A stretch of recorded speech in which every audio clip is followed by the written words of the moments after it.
ರೇಣುಕಾಸ್ವಾಮಿ ಚಿತ್ರದುರ್ಗದ ಲಕ್ಷ್ಮೀ ವೆಂಕಟೇಶ್ವರ ಬಡಾವಣೆಯ ನಿವಾಸಿ. ಅವರು ಅಪೋಲೋ ಮೆಡಿಕಲ್ನಲ್ಲಿ ಕಾರ್ಯನಿರ್ವಹಿಸ್ತಾ ಇದ್ರು. ಶನಿವಾರ ಮನೆಯಿಂದ ಹೊರಟವರು ವಾಪಸ್ ಬಂದಿಲ್ಲ. ಈ ಬಗ್ಗೆ ಕುಟುಂಬದವರಿಗೆ ಆತಂಕ ಎದುರಾಗಿತ್ತು. ಆ ಬಳಿಕ ರೇಣುಕಾಸ್ವಾಮಿ ಶವವಾಗಿ ಪತ್ತೆಯಾಗಿರುವುದಾಗಿ ಕುಟುಂಬದವರಿಗೆ ಪೊಲೀಸರು ಮಾಹಿತಿ ನೀಡಿದ್ದಾರೆ. ಚಾಲೆಂಜಿಂಗ್ ಸ್ಟಾರ್ ದರ್ಶನ್ ಅವರು ಬಂಧನಕ್ಕೆ ಒಳಗಾಗಿದ್ದಾರೆ. ಕೊಲೆ ಕೇಸ್ನಲ್ಲಿ ಅವರು ಅರೆಸ್ಟ್ ಆಗಿದ್ದಾರೆ. ಮೈಸೂರಿನ ರ್ಯಾಡಿಸನ್ ಹೋಟೆಲ್ನಲ್ಲಿ ಈ ಬಂಧನ ನಡೆದಿದೆ. ಚಿತ್ರದುರ್ಗ ಮೂಲದ ರೇಣುಕಾಸ್ವಾಮಿ ಕೊಲೆ ಪ್ರಕರಣಕ್ಕೂ ದರ್ಶನ್ಗೂ ನಂಟಿದೆ ಎನ್ನಲಾಗಿದೆ. ಅಷ್ಟಕ್ಕೂ ಯಾರು ಈ ರೇಣುಕಾಸ್ವಾಮಿ, ಅವರಿಗೂ ಪವಿತ್ರ ಗೌಡಗೂ ಏನು ಸಂಬಂಧ ಎನ್ನುವ ಪ್ರಶ್ನೆಗೆ ಸ್ಟೋರಿ ಇಲ್ಲಿದೆ. ರೇಣುಕಾಸ್ವಾಮಿ ಚಿತ್ರದುರ್ಗದ ಲಕ್ಷ್ಮೀ ವೆಂಕಟೇಶ್ವರ ಬಡಾವಣೆಯ ನಿವಾಸಿ. ಅವರು ಅಪೋಲೋ ಮೆಡಿಕಲ್ನಲ್ಲಿ ಕಾರ್ಯನಿರ್ವಹಿಸ್ತಾ ಇದ್ರು. ಶನಿವಾರ ಮನೆಯಿಂದ ಹೊರಟವರು ವಾಪಸ್ ಬಂದಿಲ್ಲ. ಈ ಬಗ್ಗೆ ಕುಟುಂಬದವರಿಗೆ ಆತಂಕ ಎದುರಾಗಿತ್ತು. ಆ ಬಳಿಕ ರೇಣುಕಾಸ್ವಾಮಿ ಶವವಾಗಿ ಪತ್ತೆಯಾಗಿರುವುದಾಗಿ ಕುಟುಂಬದವರಿಗೆ ಪೊಲೀಸರು ಮಾಹಿತಿ ನೀಡಿದ್ರು.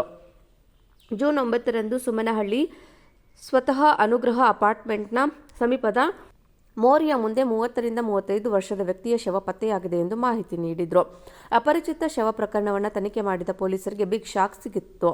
ಶವ ಪತ್ತೆ ವೇಳೆ ಮುಖ, ತಲೆಗೆ ಹಾಗೂ ಕಿವಿಗೆ ಗಾಯವಾಗಿರುವುದು ಕಂಡುಬಂದಿದೆ. ಈ ಪ್ರಕರಣದ ಬೆನ್ನು ಹತ್ತಿದ ಪೊಲೀಸರು ಕೆಲವರನ್ನ ಬಂಧಿಸಿದ್ರು. ಅವರು ನಟ ದರ್ಶನ್ ಸೂಚನೆ ಮೇರೆಗೆ ಕೊಲೆ ಮಾಡಿದ್ದೇವೆ ಎಂದು ತಪ್ಪೊಪ್ಪಿಕೊಂಡಿದ್ದಾರೆ. ಪವಿತ್ರ ಗೌಡ ಅವರಿಗೆ ರೇಣುಕಾಸ್ವಾಮಿ ಕೆಟ್ಟದಾಗಿ ಮೆಸೇಜ್ ಮಾಡಿದ್ರು ಎನ್ನಲಾಗಿದೆ. ಅಶ್ಲೀಲ ಫೋಟೋ ಹಾಕಿ ಕಿರುಕುಳ ನೀಡಿದ್ರು ಎನ್ನಲಾಗಿದೆ. ಈ ಕಾರಣಕ್ಕೆ ದರ್ಶನ್ ಹಾಗೂ ಇನ್ನೂ ಕೆಲವರು ಸೇರಿ ರೇಣುಕಾಸ್ವಾಮಿ ಮೇಲೆ ಹಲ್ಲೆ ಮಾಡಿ ಕೊಲೆ ಮಾಡಿದ್ದಾರೆ ಎಂದು ತಿಳಿದುಬಂದಿದೆ. ರೇಣುಕಾಸ್ವಾಮಿ ದರ್ಶನ್ ಅಭಿಮಾನಿಯಾಗಿದ್ದ ಎನ್ನುವ ಮಾಹಿತಿ ಇದೆ. ದರ್ಶನ್ ವಿಜಯಲಕ್ಷ್ಮಿ ಸಂಸಾರದ ಬಗ್ಗೆ ಯೋಚನೆ ಮಾಡ್ತಿದ್ದ ಸ್ವಾಮಿ ದಂಪತಿ ಸಂಸಾರದಲ್ಲಿ ಪವಿತ್ರ ಗೌಡ ಬರುತ್ತಿದ್ದಾರೆಂದು ತಿಳಿದು ಅವರಿಗೆ ಅಶ್ಲೀಲವಾಗಿ ಮೆಸೇಜ್ ಮಾಡಿದ್ದಾರೆ ಎನ್ನಲಾಗಿದೆ. ರೇಣುಕಾಸ್ವಾಮಿ ಚಿತ್ರದುರ್ಗದ ಲಕ್ಷ್ಮೀ ವೆಂಕಟೇಶ್ವರ ಬಡಾವಣೆಯ ನಿವಾಸಿ. ಅವರು ಅಪೋಲೋ ಮೆಡಿಕಲ್ನಲ್ಲಿ ಕಾರ್ಯನಿರ್ವಹಿಸ್ತಾ ಇದ್ರು. ಶನಿವಾರ ಮನೆಯಿಂದ ಹೊರಟವರು ವಾಪಸ್ ಬಂದಿಲ್ಲ. ಈ ಬಗ್ಗೆ ಕುಟುಂಬದವರಿಗೆ ಆತಂಕ ಎದುರಾಗಿತ್ತು. ಆ ಬಳಿಕ ರೇಣುಕಾಸ್ವಾಮಿ ಶವವಾಗಿ ಪತ್ತೆಯಾಗಿರುವುದಾಗಿ ಕುಟುಂಬದವರಿಗೆ ಪೊಲೀಸರು ಮಾಹಿತಿ ನೀಡಿದ್ದಾರೆ. ಚಾಲೆಂಜಿಂಗ್ ಸ್ಟಾರ್ ದರ್ಶನ್ ಅವರು ಬಂಧನಕ್ಕೆ ಒಳಗಾಗಿದ್ದಾರೆ. ಕೊಲೆ ಕೇಸ್ನಲ್ಲಿ ಅವರು ಅರೆಸ್ಟ್ ಆಗಿದ್ದಾರೆ. ಮೈಸೂರಿನ ರ್ಯಾಡಿಸನ್ ಹೋಟೆಲ್ನಲ್ಲಿ ಈ ಬಂಧನ ನಡೆದಿದೆ. ಚಿತ್ರದುರ್ಗ ಮೂಲದ ರೇಣುಕಾಸ್ವಾಮಿ ಕೊಲೆ ಪ್ರಕರಣಕ್ಕೂ ದರ್ಶನ್ಗೂ ನಂಟಿದೆ ಎನ್ನಲಾಗಿದೆ. ಅಷ್ಟಕ್ಕೂ ಯಾರು ಈ ರೇಣುಕಾಸ್ವಾಮಿ, ಅವರಿಗೂ ಪವಿತ್ರ ಗೌಡಗೂ ಏನು ಸಂಬಂಧ ಎನ್ನುವ ಪ್ರಶ್ನೆಗೆ ಸ್ಟೋರಿ ಇಲ್ಲಿದೆ. ರೇಣುಕಾಸ್ವಾಮಿ ಚಿತ್ರದುರ್ಗದ ಲಕ್ಷ್ಮೀ ವೆಂಕಟೇಶ್ವರ ಬಡಾವಣೆಯ ನಿವಾಸಿ. ಅವರು ಅಪೋಲೋ ಮೆಡಿಕಲ್ನಲ್ಲಿ ಕಾರ್ಯನಿರ್ವಹಿಸ್ತಾ ಇದ್ರು. ಶನಿವಾರ ಮನೆಯಿಂದ ಹೊರಟವರು ವಾಪಸ್ ಬಂದಿಲ್ಲ. ಈ ಬಗ್ಗೆ ಕುಟುಂಬದವರಿಗೆ ಆತಂಕ ಎದುರಾಗಿತ್ತು. ಆ ಬಳಿಕ ರೇಣುಕಾಸ್ವಾಮಿ ಶವವಾಗಿ ಪತ್ತೆಯಾಗಿರುವುದಾಗಿ ಕುಟುಂಬದವರಿಗೆ ಪೊಲೀಸರು ಮಾಹಿತಿ ನೀಡಿದ್ರು.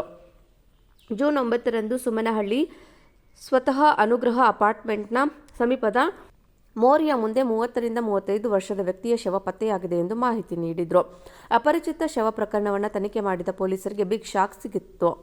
ಶವ ಪತ್ತೆ ವೇಳೆ ಮುಖ, ತಲೆಗೆ ಹಾಗೂ ಕಿವಿಗೆ ಗಾಯವಾಗಿರುವುದು ಕಂಡುಬಂದಿದೆ. ಈ ಪ್ರಕರಣದ ಬೆನ್ನು ಹತ್ತಿದ ಪೊಲೀಸರು ಕೆಲವರನ್ನ ಬಂಧಿಸಿದ್ರು. ಅವರು ನಟ ದರ್ಶನ್ ಸೂಚನೆ ಮೇರೆಗೆ ಕೊಲೆ ಮಾಡಿದ್ದೇವೆ ಎಂದು ತಪ್ಪೊಪ್ಪಿಕೊಂಡಿದ್ದಾರೆ.